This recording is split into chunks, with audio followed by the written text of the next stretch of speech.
Welcome back to the Commodities Institute podcast. I'm your host, Emily Costa, and today is Friday, April 10th, 2026.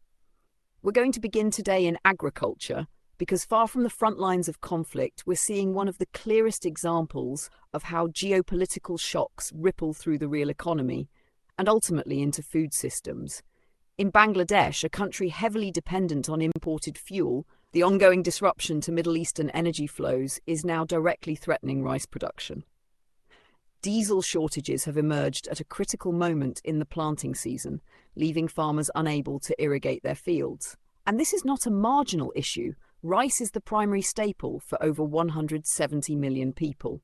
What's striking here is the immediacy of the impact. Farmers are queuing for hours, sometimes days, for just a few litres of fuel. Irrigation cycles are being disrupted, seedlings are drying out, and yields are now at risk. This is what supply chain fragility looks like at ground level. A geopolitical choke point thousands of miles away is now determining whether crops can even be planted. And this feeds directly into broader agricultural markets. In the United States, we're seeing a very different dynamic.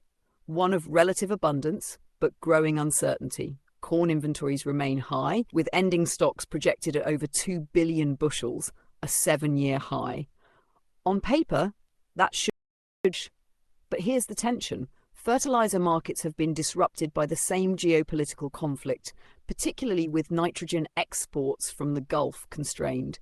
That's beginning to influence planting decisions. Farmers are expected to shift acreage away from fertilizer-intensive crops like corn and wheat and towards soybeans. At the same time, drought conditions are intensifying across the US plains. Over 70% of winter wheat areas are now affected, and crop conditions have fallen to a 3-year low. So, while inventories look comfortable today, the forward outlook is becoming increasingly weather and policy dependent. And that brings us to energy, where all of these threads ultimately connect. The global oil market remains centered on one critical variable, the Strait of Hormuz. Even with a tentative ceasefire in place, flows through the strait remain severely constrained, and that's keeping markets on edge. Middle Eastern producers are preparing for a potential resumption of exports. Saudi Arabia, Kuwait, and Iraq are all asking buyers to submit loading schedules for the coming months. But there's a catch. There is still no clear indication that the blockade will be fully lifted. Before the conflict, roughly 1/5 of global oil and liquefied natural gas supply passed through that narrow corridor. Today, that flow is anything but guaranteed. And the consequences are being felt globally, but not evenly. In fact, one of the biggest winners in this environment has been the US refining sector. US Gulf Coast refiners are currently operating at near-record utilization rates, with some facilities running above 95% capacity. Why? Because while refiners in Asia and Europe are struggling with reduced access to Middle Eastern crude, US refiners are relatively insulated. They're able to source domestic crude, refine it, and then export high-value products into markets facing shortages. We're seeing this most clearly in diesel and jet fuel markets. Margins have surged. Diesel futures, for example, are trading at a massive premium to crude, nearly double what we saw before the conflict began. Exports of refined products from the United States have already hit record levels, and that's translating into stronger refining margins, even as domestic fuel prices climb. But this advantage comes with limits. As global demand for crude rises, even US refiners are facing higher feedstock costs. Premiums for West Texas Intermediate crude have surged to record levels in export markets as buyers in Europe and Asia compete for alternative supply. So while refiners are benefiting on the product side, they're increasingly being squeezed on the input side. It's a classic margin story, but one that's being reshaped in real time by geopolitics. Now, shifting to metals, where another long-term structural story is quietly gaining momentum. In Argentina, a controversial reform has just been passed that could significantly reshape the global mining landscape. The government is loosening restrictions on mining activity in glacier regions, areas that were previously protected due to their importance as freshwater reserves. The goal here is clear: unlock investment and position Argentina as a major supplier of critical minerals, particularly copper and lithium. Estimates suggest this could generate over $160 billion in exports over the next decade. That's a massive number, and one that speaks to the scale of opportunity in the energy transition. But it also raises serious environmental concerns.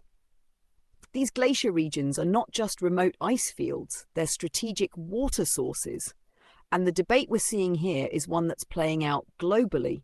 How do you balance resource development with environmental protection? At the same time, we're seeing efforts to diversify supply chains beyond traditional producers.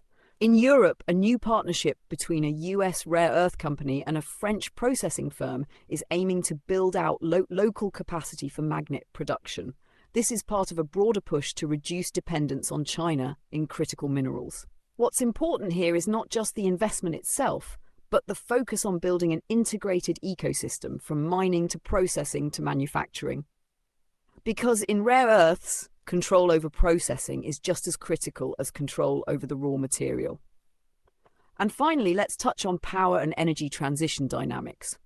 The current energy shock is accelerating Europe's push toward energy independence. Offshore wind, in particular, is seeing renewed momentum. Governments are doubling down on long-term capacity targets, with plans to expand installations dramatically over the coming decades. At the same time, natural gas remains a key bridge. A major offshore gas project between Venezuela and Trinidad is moving forward, with plans to begin production as early as next year. Pipeline capacity is being expanded and discussions are underway to bring additional fields online. This reflects a broader reality. Even as the world invests in renewables, the need for stable, reliable energy supply is driving continued investment in fossil fuels, particularly natural gas. So when you step back and look across all of these markets, agriculture, energy, metals and power, you begin to see a common thread. This is not just a supply shock, it's a systems shock. It's reshaping trade flows, altering investment decisions, and exposing vulnerabilities in everything from fuel logistics to food production. And perhaps most importantly, it's accelerating the transition toward a more fragmented, more regionalized global commodities system. We're moving away from a world of seamless global integration and toward one where geography, politics, and security are once again central to how commodities are produced, traded, and priced. That shift is already underway.